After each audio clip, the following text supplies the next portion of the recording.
Hi everybody, কি অবস্থা? সবাই সবাই আশা করি অনেক ভালো আছো। আজকে নতুন একটা জিনিস ইন্ট্রোডিউস করব তোমাদের সামনে, সেটা হলো অ্যারেঞ্জার বট। এটা কি করে?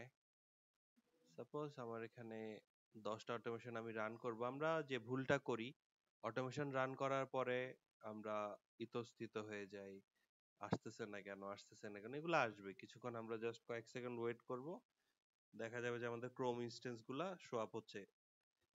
তো আমরা একটু ওয়েট করি 10টা ক্রোম ইনস্ট্যান্সই শো আপ হওয়ার জন্য। এরপরে আমি নতুন কি প্রোগ্রাম বানালাম ওটা নিয়ে কাজ করা শুরু করব।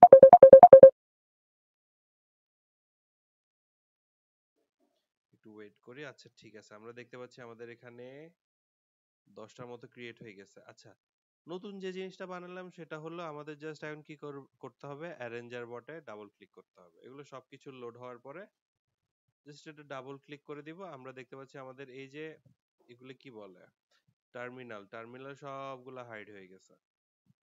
টার্মিনাল সবগুলো হাইড হয়ে যাবে প্রথমে। টার্মিনাল না, অন্য কিছু থাকলে ওগুলো হাইড হয়ে যাবে, শুধু ক্রোম ইনস্ট্যান্স গুলো সুন্দরভাবে সাজিয়ে দিবে। ঠিক আছে।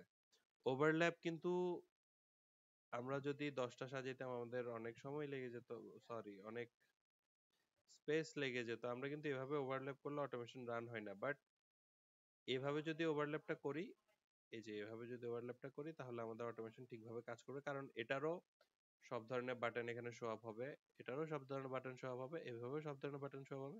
বাট এভাবে করা যাবে না, এভাবে করা যাবে না। ওয়েট, হ্যাঁ এভাবে করা যাবে না, বাট এভাবে করা যাবে।